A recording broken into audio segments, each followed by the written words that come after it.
Good morning. We are extremely pleased that you are here.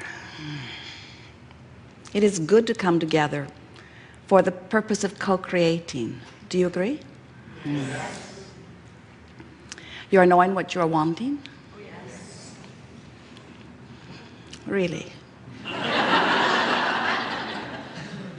Well, we believe that you do, to some extent. In other words, knowing what you don't want helps you to know what you do want, doesn't it? So let us put it in another way. Do you believe that you are a vibrational match to your desires? Yes.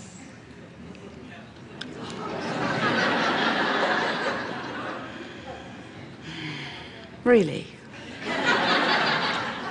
Well, let us tell you how you can tell if you are a vibrational match to your desires. You're living them. When you are a vibrational match to what you want, you're living it. When you're a vibrational match to the dollars that your life has helped you to discern that you prefer, you have them. You are spending them, you have access to them. They are flowing in and out and in and out and in and out of your experience. When you're a vibrational match to the relationship that your lifetime has caused you to hone, you're living it. So it was a trick question, don't feel bad. Because most of our physical friends really think that when we say, do you know what you want, that we're talking about those things that are still on the not yet manifested side of the scale. In other words, I still want it. Someone said to us one day when we were trying to get them to focus upon positive things, and we sort of laid out a list of positive things that she might think about, and she said, oh, Abraham, I don't want those. I've already got those.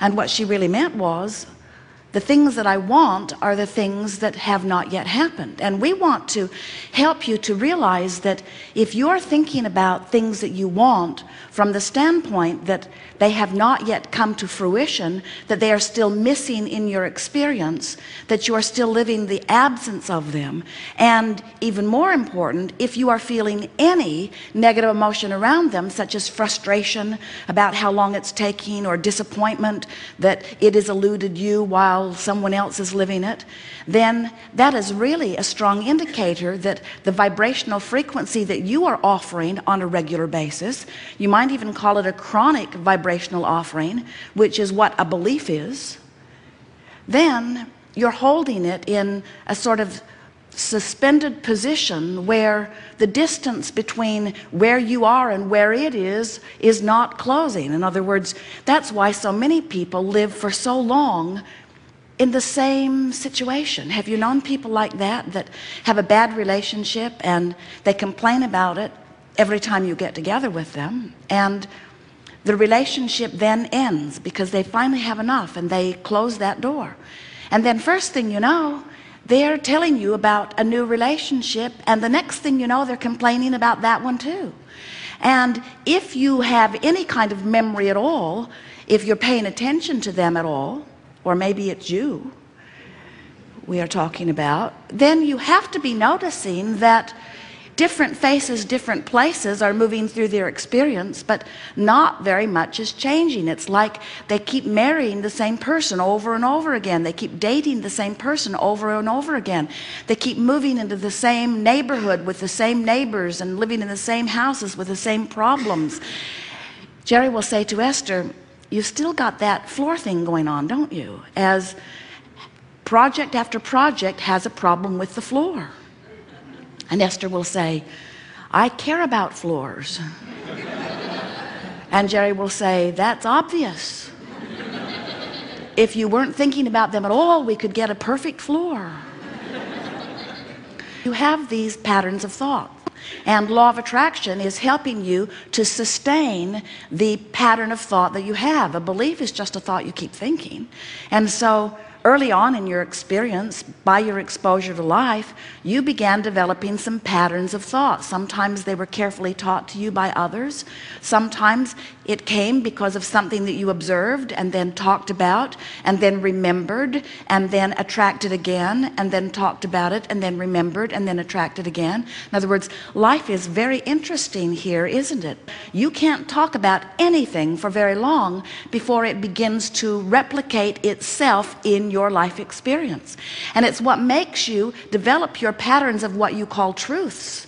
You say, at first I wasn't sure, and then I pondered it for a while. And once I gave it my attention, I began seeing evidence of it everywhere.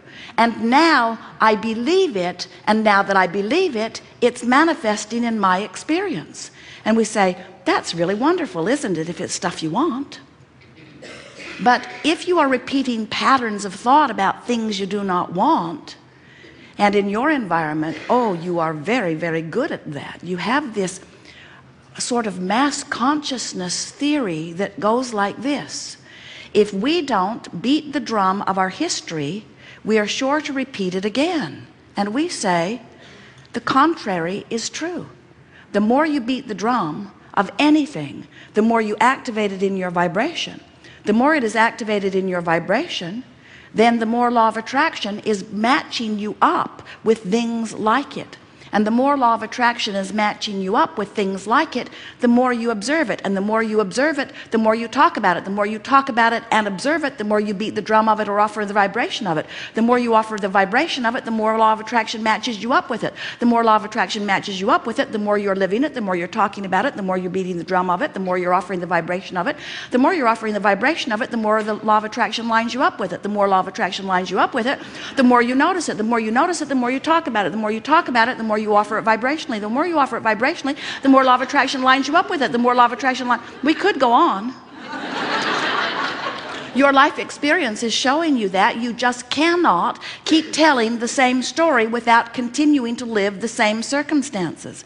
And so this gathering, we're calling it the art of allowing, but what it really means is the art of telling a different story, the art of telling the story the way life has helped you carve it out incrementally, but telling the story with your words, with your observations, with your expectations, with your vibration.